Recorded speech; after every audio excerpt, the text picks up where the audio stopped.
Okay, let's unpack this. Have you ever encountered a figure so compelling, so unique, they literally titled themselves the White Mahatma? That's quite a title to give yourself. Isn't it? And we're not talking about some fleeting personality here. This was J.C.F. Grumbine, a really prominent mystic, medium, teacher, prolific writer. Absolutely. Active late 1800s, early 1900s. And he genuinely shaped, the American spiritualist scene and the early New Thought movement. Big influence. Definitely. So today we're doing a deep dive into his system, a really remarkable and honestly comprehensive system he called soul science and immortalism. Soul science and immortalism. Yeah. And our mission, really, for you listening, is just to lay out all the intricate details. We're going straight to his teachings directly from the sources. Right. Keep it neutral. Exactly. As neutral as possible, just letting the wisdom speak for itself. It doesn't matter where you are on your own path, spiritually speaking. The idea is just to present the information. Right. Yeah. It's for anyone who wants to get a handle on this stuff quickly, but, thoroughly. Understand the different angles on spiritual reality. Maybe have a few aha moments without getting totally bogged down. And we've got some great source material to work with, directly from Grumbine himself. We do. His published works like Clairvoyance, a system of philosophy concerning its law, nature, and unfoldment. That's a key one. Okay. And also Easy Lessons in Psychometry, Clairvoyance and Inspiration. Plus, we have notes outlining his whole philosophy, his experiments. Fascinating stuff. Yeah. And this deep dive, it's really going to show how he wove everything together, right? Spiritualism, mysticism. Theosophy, definitely.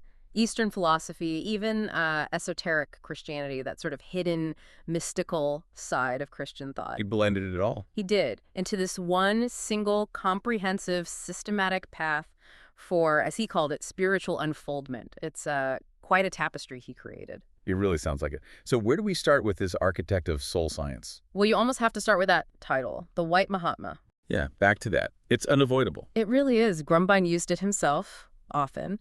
And it wasn't just a label, It seems deeply tied into his spiritual authority, the teachings he was putting out there. Did he explain why he used it? He claimed to have undergone initiations into ancient wisdom traditions, which you can imagine in that era. Oh, yeah. Very appealing. Hidden knowledge, secret initiations. Exactly. It added this layer of mystique, perceived legitimacy. Yeah. People were fascinated by that stuff then. So, Mahatma, great soul, spiritual master, usually Eastern context. Yeah. But white.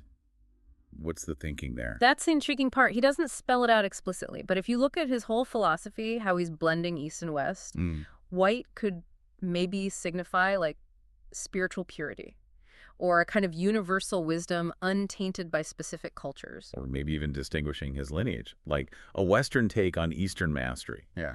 Blending it with Christian esotericism, maybe. That's a very real possibility. Could be signifying a universal path or differentiating himself while still claiming that, level of attainment. It definitely sets him apart.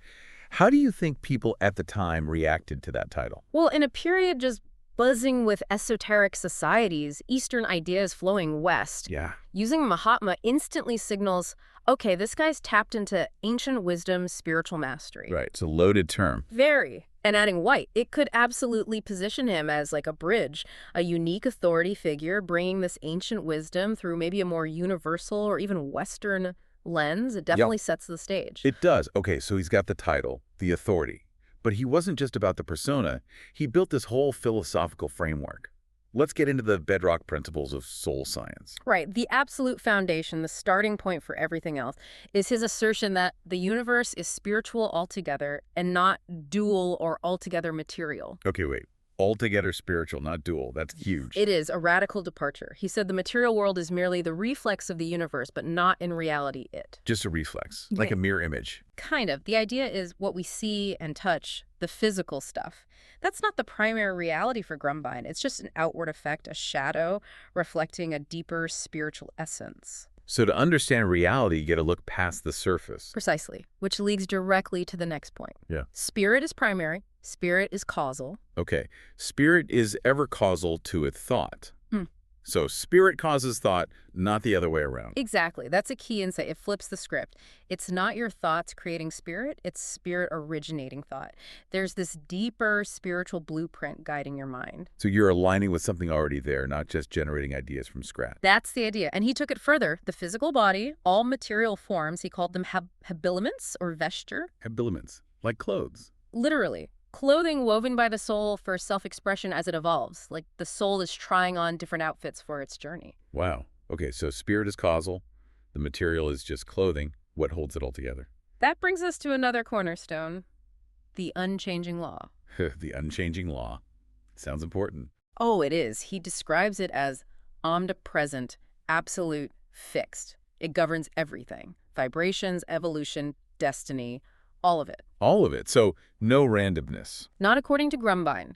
The universe isn't just governed by laws, it is an intelligent, coherent law. He equated this law with intelligence itself. So the universe is intelligent. Inherently. And this law applies equally to the material and spiritual realms, ensures perfect correlation, integrity, no accidents, no caprice, just unfolding intelligent order. Okay, that's a lot to take in. Unfolding order. And where does consciousness fit in? Right at the center, he talks about consciousness as the center of thought radiation. Center of thought radiation. Yeah, he uses these really great analogy, likens it to the Egyptian all-seeing eye that never slept, or the Greek Apollo carrying Jove's flame in a torch. Powerful images. Aren't they? He says consciousness exists in both objective and subjective realms, and they're perfectly correlated. So basically, your consciousness is the hub. It's where all impressions, material or spiritual, meet and get perceived, the nexus of your inner and outer worlds. The meeting point. Okay. And where does all this lead? What's the point of it all? Good question.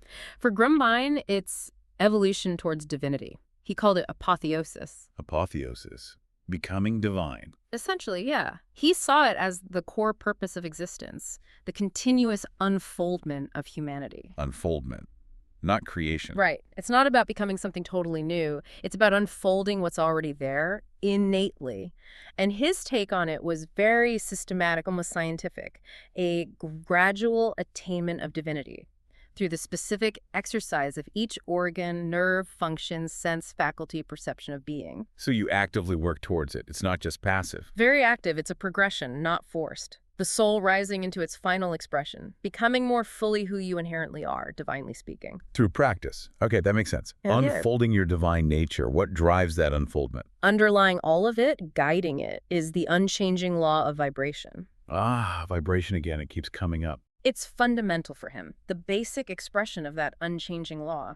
Everything, from atoms to galaxies, moves in spheres of fixed, uniform ratios of vibrations. Fixed ratios, like frequencies. Exactly. Different planes, physical, mental, spiritual, have different grades of vibration, different frequencies, but they're all governed by this one precise, unchanging rhythm, like a cosmic symphony. A cosmic symphony. I like that.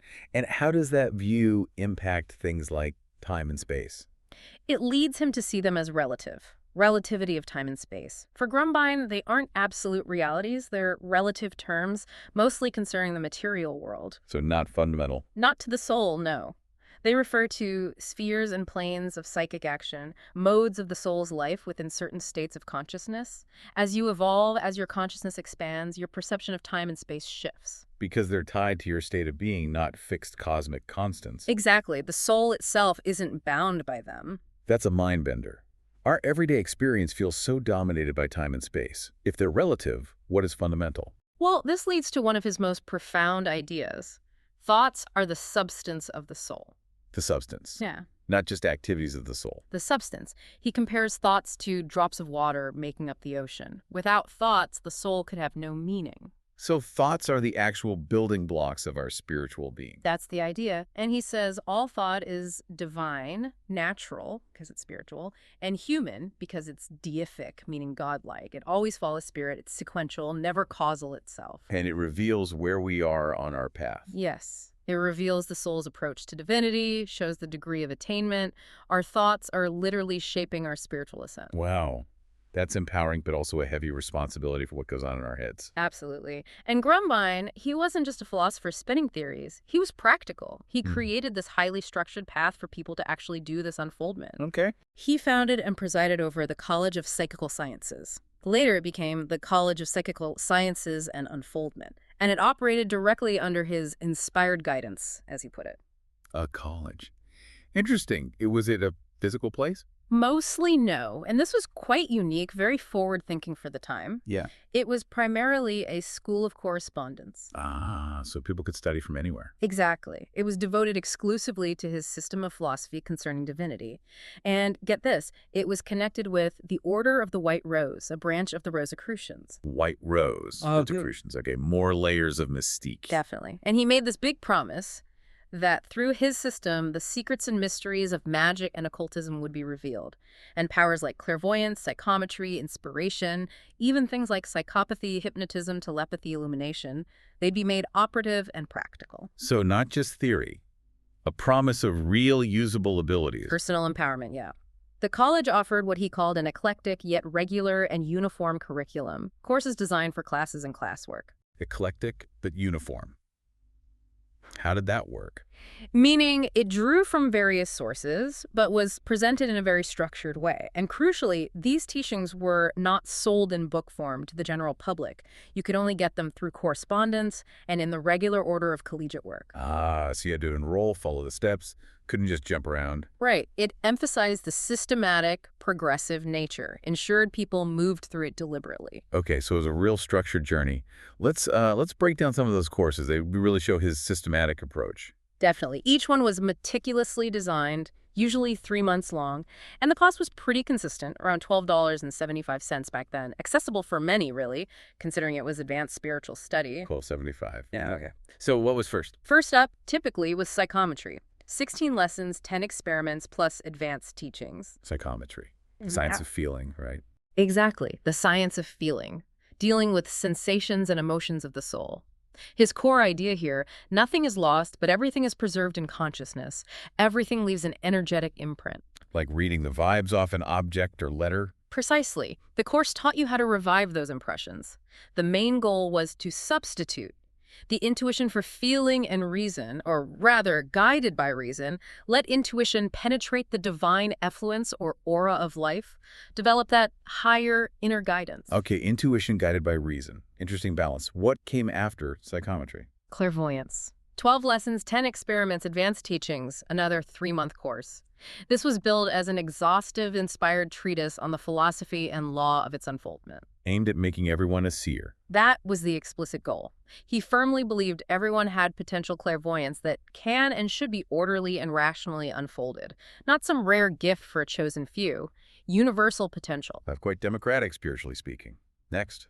Inspiration. Again, 12 lessons, 10 experiments, advanced teachings, 3 months.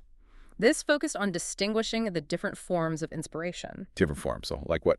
Things like divine inspiration or intuitive wisdom versus direct and indirect inspiration through suggestion, even tuition or experience, which is just knowledge from normal life. Discerning how spirit communicates. Okay, understanding the nuances. Was there more? Yes. The 4th main series was psychopathy. Same structure, 12 lessons, 10 experiments, advanced teachings, 3 months. We'll get into the practical side of that, especially healing a bit later. It was significant. Psychopathy for healing. Okay, noted. And the final step. The pinnacle was illumination. 10 lessons, 3 months. Designated as the final series and on adeptship. This was the capstone. Spiritual realization, mastery within his system. Adeptship. Wow. And what about that Order of the White Rose connection? Right. For the truly dedicated, it was described as Rosicrucian in aim, composed only of adepts in spiritual science and wisdom. So you had to graduate the main courses first. Had to master the 4 main series, yes. His system of philosophy concerning divinity. If you did, you could join. And members, for a $5 annual fee, which was decent money, then got everything free. Everything. All publications. All teachings, books, and periodicals, yeah. Continuous access to his unfolding work. That's quite an incentive. And he promised people could achieve this at home through correspondence. He did. Realization of these powers was assured for students in their own homes. You didn't need the guru right there. The system itself was designed to empower you wherever you were. Speaks volumes about his belief in innate potential. It really does. So what were the core principles for how to study, how to actually unfold these powers? Several key things. First, absolutely fundamental. patience and persistence. His constant advice was, do not force results.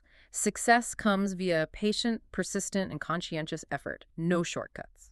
Like gardening, steady work. Makes sense. What else? Internal focus. Always look within spirit for the light of inspiration. He was adamant. The spiritual can't be materialized, can't be objectified. Truth is within. So lots of self-reflection. Absolutely. Encourage self-study and introspection. Analyze yourself. Meditate. Enter into the silence of spirit. It was about inner transformation, not just reading lessons. Okay. But not just navel-gazing, right? Definitely not. Complementing the inward focus was a strong call for discrimination and critical thinking. Ah, using your judgment. Yes. Urge students to discriminate between human and divine thought, differentiate various inspirations, clairvoyant impressions. He called it luminous discrimination. Luminous discrimination. I like that. Yeah. So it's an active, intelligent engagement, not just passive acceptance. Precisely. Discern, question, refine your understanding, ensure it's genuine insight, not just wishful thinking or external noise. And overarching all this, he aimed to connect science and spirituality. Yes. Bridge science and spirituality. He argued psychometry, clairvoyance. These are sciences as truly as physics, chemistry, or psychology. The fundamental need was to recognize and declare the function of these abilities for any rational use. So he saw it as a science of the soul. Exactly. He felt the facts of spiritualism were making even conservative scientists tremble, proving his approach was scientifically valid in its own right, extending the definition of science itself. Okay, let's really dig into those key faculties he taught, starting with psychometry, the science of feeling and intuition. Seems like a good place to start, tapping into feeling. It really is foundational, his definition. As clairvoyance is the science of seeing and perceiving, psychometry is the science of feeling. It deals with sensations and emotions of the soul, and again, that core idea, nothing is lost, but everything is preserved in consciousness. Every vibration leaves a trace. Exactly. And psychometry is how you learn to read those subtle energy signatures. Its main aim, to substitute the intuition for feeling and reason, or rather, let reason guide intuition to penetrate the divine effluence or aura of life. Trusting that inner knowing. Shifting from external proof to internal guidance. How did he explain the mechanics of it? He called it a branch of metaphysics, dealing with life on both objective and subjective planes. It traces spiritual causation in the noumena, the deeper, ultimate realities behind what we sense. Yumina. So things like telepathy, clairvoyance itself. Yes, suggestion, hypnotism, inspiration, all those subtle phenomena. But even though it operates in and through the sphere of intuition, he insisted, reason can ratify what intuition reveals. So intuition brings the insight, reason confirms it, an inductive process. Inductive, exactly. From data, the intuitive hit, to law, rational confirmation, a blend of inner knowing and logical validation. That blend seems core to his whole system. How did he distinguish psychometry from clairvoyance then? Very precisely. Psychometry, he said, is generic, broader, more foundational, covers a wider range of subtle impressions. Clairvoyance is special and functional, focused specifically on spiritual sight. Okay, general versus specific. Also, psychometry is a branch of metaphysics, while clairvoyance is an a priori system of philosophy. Its truths are known inherently, not just from experience. Psychometry is inductive, data to law. Clairvoyance is deductive, from spirit to mind. Deductive, from universal truth down to individual and understanding. Right. So psychometry lays the groundwork. You learn to feel the subtle world first, which helps you later truly see it clairvoyantly. That makes intuitive sense, actually. Feel, then see. Did he give practical exercises for psychometry? Oh, yes. Very specific formulas and experiments. Like Experiment 2, psychometry. Hold an unread letter. Try to get impressions, writer's sex, age, appearance, the letter's purpose, any memories it evokes. Just from holding it. That was the exercise. He gave detailed formulas for psychometric readings of persons and objects, guiding students to note impressions about character, health, relationships, and objects' history, systematically discerning that energy imprint. Okay, moving on to clairvoyance. The science of seeing and perceiving. How did he define that, beyond just spiritual sight? He called it the science of seeing and perceiving, but stressed it's an inherent, indestructible, and eternal quality of spirit, an inalienable, endowment-like instinct. Inherent, like everyone has it. Exactly. And he drew a sharp line between clairvoyance and ordinary sight. Ordinary sight is just a physical application of a function which is spiritual. The spirit itself, he said, is the eye that sees and perceives. directly accessing its own realm without needing the physical senses. Direct access. And he distinguished between seeing and perceiving. Crucially, seeing for him was just beholding images of forms impressed upon the mind, like just getting the visual data. But perception was deeper, realizing the purpose, achieving lucidity of consciousness for a clear vision of higher and more subtler spheres. True clairvoyance isn't just seeing stuff, it's grasping the meaning, the essence, understanding, not just observing. That's a profound difference. And he really believed everyone could develop this. Explicitly. Each one has a potential clairvoyance, which can and should be orderly and rationally unfolded. Not a special dispensation, not a rare gift. A natural, inherent capacity waiting for development. Very empowering. It is. So how did he think it actually worked? The mechanism. He said, it works through a twofold expression of light, it itself being the conductor of all material and spiritual expression of light. Spirit penetrates essence in all forms. Okay, so spiritual light and material light interact. They interblend, correlate, but the true source of vision, of sensation itself, originates in spirit. Material light is just its outward reflection. The inner light illuminates the outer. Got it. Which leads to this really cool concept, the spirit's laboratory. The spirit's laboratory, what's that? He pictured the human organism as this subtle internal mechanism. The eye, the sense of sight, they form the cabinet. And the ego, the spirit, is like a cabinet chemist inside. A chemist. Yeah, interpreting and fashioning impressions from both material and spiritual universes. Mind and brain work with the spirit to get sensations and definitions. It's like a little spiritual alchemist inside, transforming raw data into clear vision and understanding. I love that cabinet chemist image. So vivid.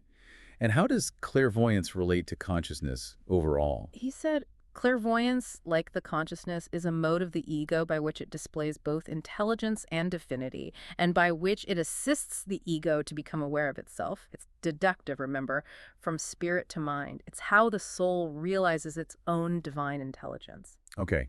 Psychometry, clairvoyance. What about the third one? Inspiration. The conscious awareness of spirit's presence. His take on inspiration is really profound. He defined it simply as the conscious awareness of the spirit's presence. But here's the key. It's inherent in all souls, shining eternally. Eternally, so it's always there. Always. It's not sporadic, exotic, capricious. It is abiding and unchanging and awaits recognition and realization. It's not some random flash from outside. It's a constant inner light we just need to tune into. That's a different way of thinking about inspiration. Where does it come from? Unequivocally divine origin. All thought is divine, he asserted. Spirit is ever causal to thought. So inspiration is literally the thought of the divine mind. He even called it the infallible principle of all culture and civilization. Wow, the foundation of civilization. That elevates it quite a bit. Doesn't it? And he was very precise about different forms of inspiration. Okay, what were they? At the top, illumination. The essence of divine thought itself, invariably infallible, realized through spirit absolute, pure, unadulterated truth. The highest form. Then divine inspiration or intuitive wisdom, perceived through the oracle or vehicle of intuition. He explicitly said, intuition is the source of truth from within. This we designate divine inspiration. So that gut feeling, that inner knowing. Exactly. Then there's direct and indirect inspiration received through suggestion, receptivity, how we absorb spiritual input from outside, maybe. And finally, tuition. Normal thought or experience induced in the evolution of material and sensuous consciousness. Basically, knowledge gained through everyday life and senses. Still a form of inspiration for him, just a different level. So even learning through experience is inspired.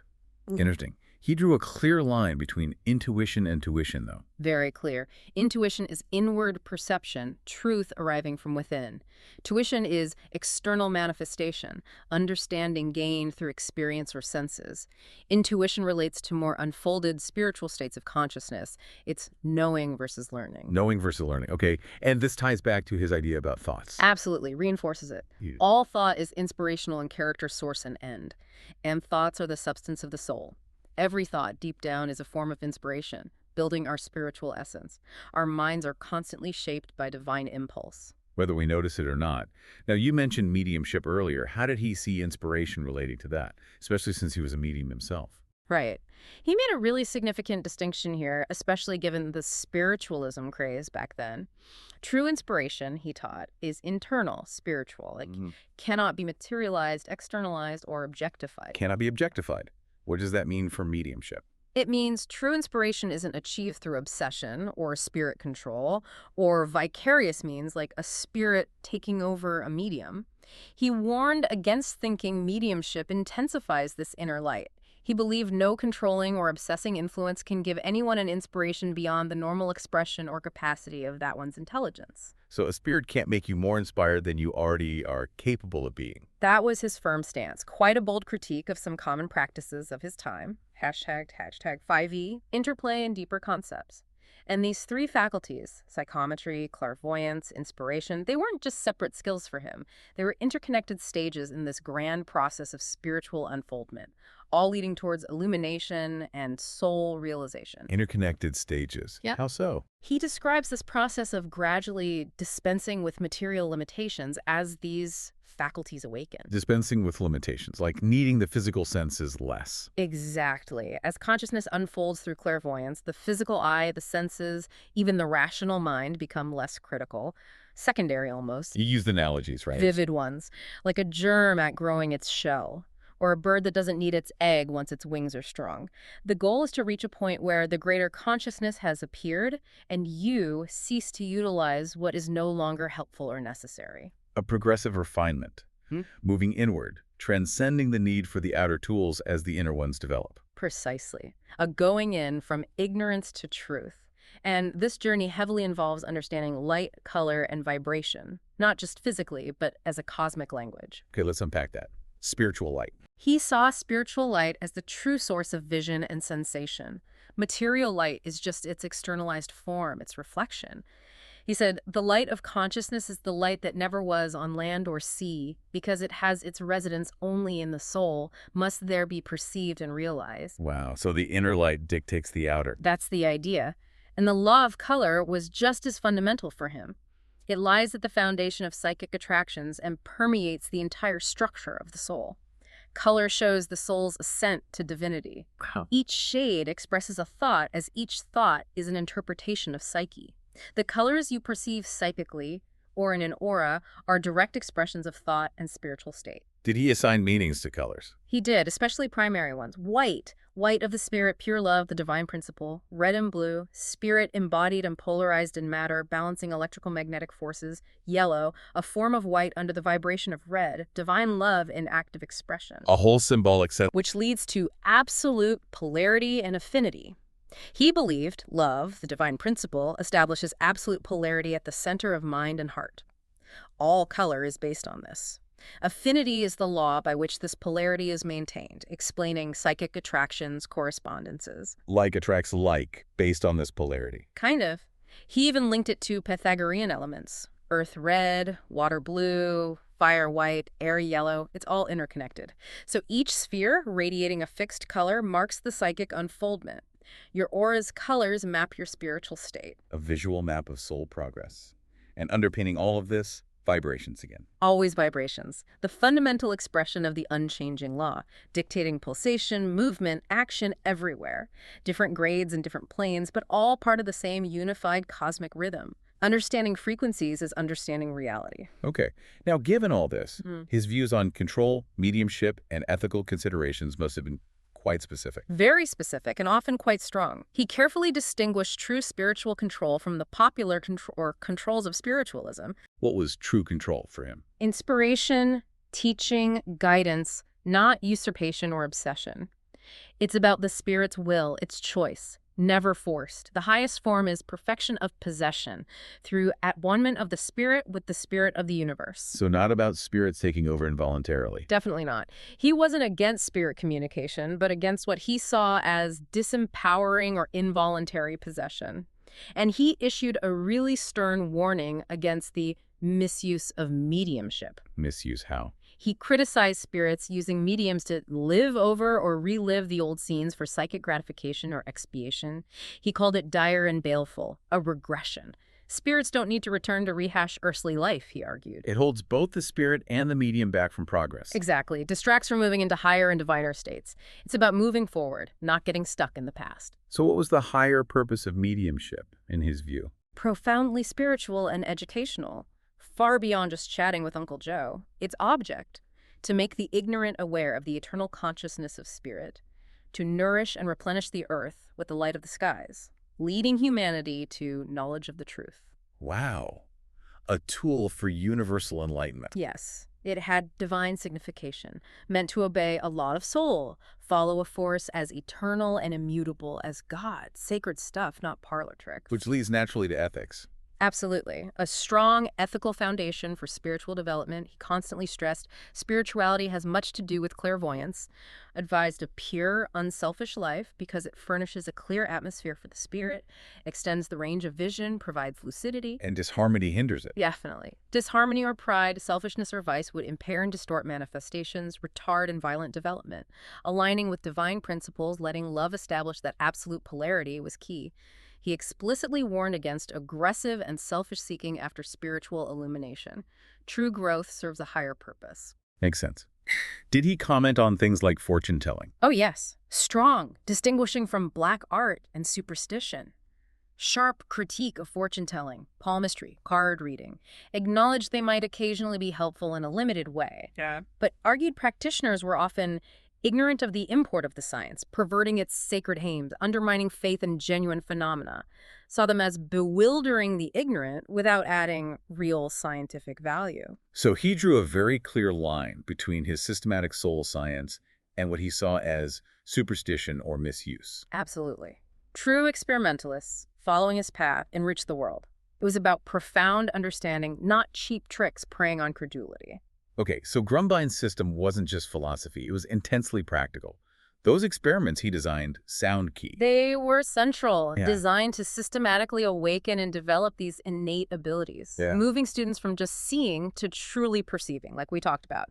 He laid out 12 experiments across his lessons, each building on the last. Let's look at some examples, especially from the clairvoyance course. How do they work? Okay, take experiment 1. The clear water vision. Sounds simple.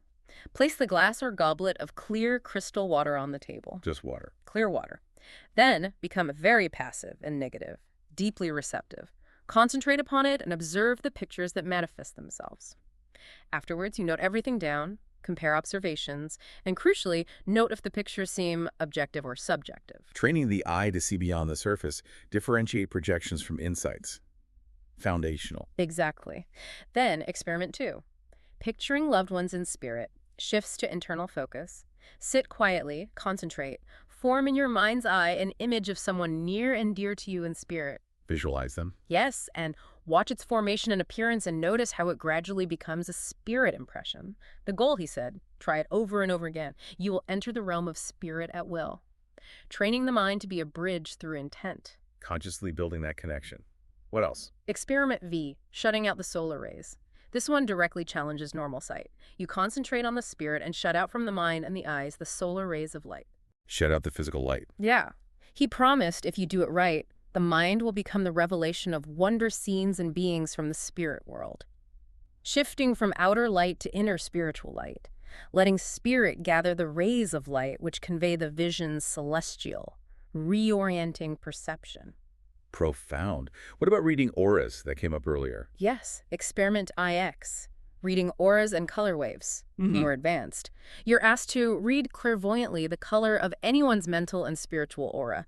Note the colors, the color waves. He also observed coarse colors give disagreeable sensations, while fine and delicate tints impress one happily. Connecting color directly to spiritual states and intentions, moving beyond just seeing into interpreting the energy. Right, understanding the soul's language. And to show how systematic he was, look at Experiment LA, the clairvoyant reading formula. This was a detailed blueprint for doing a reading. A formula, like a checklist. Pretty much, incredibly structured. It guides the seer to describe the person thing, character, size, the past, present, future, adaptation, location, travel history, friends, enemies, effects, describe spirits, appearance, names, messages, general remarks. Wow. That's not just seeing visions. That's rigorous spiritual information gathering, like detective work. It really is comprehensive. Beyond specific experiments, he gave overarching general practical advice for unfoldment, emphasizing the holistic approach. Like what? First, tranquility and receptivity. Become at one with the spirit through aspiration, prayer. Be receptive like the earth to sunlight. Maintain a calm mental state like a placid lake. Stillness is fertile ground. That makes sense. And practice. Consistent concentration and practice. Sit uniformly stated times, like 3 times a week, 30 minutes, dim or dark room. Correlate objective impressions, lights, forms, faces, symbols. Note how spirits weave forms from magnetic waves. Discipline reinforces the system. But environment mattered too, right? Hugely. Environment and lifestyle. Cool, fresh, pure room. Sit alone, avoid promiscuous circles or other mediums' guidance could scatter forces. Morning or evening best, facing east for spiritual or electrical wave currents. Facing east. Interesting detail. Yeah, alignment mattered. Also, uniformity in diet, sleep, habits. Strongly recommended a vegetarian diet, avoiding meats, stimulants, tobacco, greasy stuff. Believe they muddied the spiritual atmosphere. A whole lifestyle commitment for optimal receptivity and personal purity. Absolutely essential. Purity and spirituality. Live a pure, unselfish life, he stressed, as it furnishes a clear atmosphere for the spirit, enhances lucidity, penetration, creates a clear channel. What about external influences like arts or nature? Vital for cultivation, engagement with arts and nature. Music is a valuable accessory for concentration. Seek the best music in lectures, paintings, high-order scenery, absorb beauty and truth, and above all, live a simple, natural life and keep close to Mother Nature. Recognize divine wisdom there. Back to the spiritual nature of reality. Anything else? Continuous study and knowledge. Keep reading the best books on all subjects. Seek knowledge everywhere. Meditation on the divine is making the path which leads heavenward. But a big caution against forced results. He reiterated, results can never be forced. They will come of themselves or not at all. But he also reminded people the effort itself counts, contributes to unfoldment, even if you don't see results immediately. Good reminder. Did he talk about things that block progress? Obstacles? Oh, yes. Obstacles to attainment. He noted many limit nature by imposing their own ideas. There's often a lack of perception of the interior workings, not recognizing the divine within. Pointed to false theories of consciousness, false psychologies. What else? Prejudice, which he called reason subsidized, reason biased, not free. And like we said, disharmony or pride, selfishness or vice impair and distort. And that aggressive and selfish seeking after spiritual illumination. Ignorance and selfishness build babble, he said. Wisdom and lore build illumination. A deep ethical responsibility. And reaching adeptship, the final goal. Required significant sacrifice, his powerful phrase. No crown is given except in exchange for a crucifixion. Crucifixion. Literal. No, metaphorical. A sacrifice of one order of thought to obtain another and higher. Letting go of lower states, old patterns, limiting beliefs to embrace the divine. Adeptship is supreme power through divinity, beginning when divinity makes itself felt, and unfolding as long as you stay open, sensitive to its guidance. A conscious surrender. Okay, we touched on psychopathy briefly as the fourth course. It seems like a key application of his soul science, extending it right into healing. It really was. Less detail in our sources compared to clairvoyance, maybe, but clearly a core part of his system of philosophy concerning divinity. Shows his comprehensive vision applying these principles to heal body and mind. A natural extension if spirit is causal to everything. Makes sense. How does he demonstrate its application? He highlighted the work of a Dr. J. Swanson, a lycopathist Grumbine personally recommended. Swanson reportedly treats all diseases, physical and mental, at any distance without medicine, also develops healers. Wait, healing at a distance without medicine in the late 1800s? Yeah. That's bold. Extremely. Testimonials apparently attested to the marvelous powers of the man and his guides. It lent credibility to this, well, revolutionary approach. Absent treatments. How did Swanson claim that worked? What was the mechanism? He leveraged Grumbine's core ideas, spiritual nature of the universe, law of vibration. Swanson asserted that space and matter are permeated with luminiferous ether. Luminiferous ether. That old physics concept of the medium for light. The very same. For Swanson, this ether was the medium for instantaneous transference of the forces he projected via his will and his guides. That's how he effected cures from afar. So healing wasn't physical intervention, but directed thought, intention, spiritual force, traveling instantly through this ether. That was the explanation, a direct application of spirit-causing thought, and thought being the substance of the soul, projected for healing. Incredible implications for medicine then and even now. Did Swanson see this as the future? He was incredibly enthusiastic, believed this telepathic process was the coming method of remedial practice. Predicted physicians would eventually no longer be required to visit their patients otherwise than by the power of thought projection or transference. Wow, a future of medicine integrated with spiritual science. healing through focused thought and intention. It really challenges conventional ideas of what healing it even is. Hashtag tag tag outro. So there you have it, listeners. A really comprehensive look into J.C.F. Grumbine, the White Mahatma, and his teachings. It's quite a system from that core philosophy, soul, science, and immortalism, really flipping our view of reality. Right. The universe is spirit, the unchanging law, thoughts as substance. To the structured curriculum of his college, that systematic path to unfoldment. And we dug into psychometry, clairvoyance, inspiration, not just gifts, but interconnected stages of awakening. Seeing versus perceiving, intuition versus tuition. Lots of fine distinctions. And their connections, that cosmic language of light, color, vibration, plus his rigorous ethics, his specific views on control, mediumship. Definitely challenged some norms there. And those practical experiments, offering a step-by-step way to develop these potentials. Even cytopathy, distant healing. It shows how far-reaching his soul science was meant to be. Truly revolutionary for its time. And his influence, you can see it in American spiritualism, early New Thought. His ideas laid foundations, resonated for decades. People still seek out his work today, looking for those deep roots, that esoteric wisdom. Trying to understand the universe and themselves more deeply. Exactly. Ultimately, Grumbine's work, it's all aimed at guiding you towards understanding your own inherent spiritual capabilities. The mission for him wasn't just phenomena.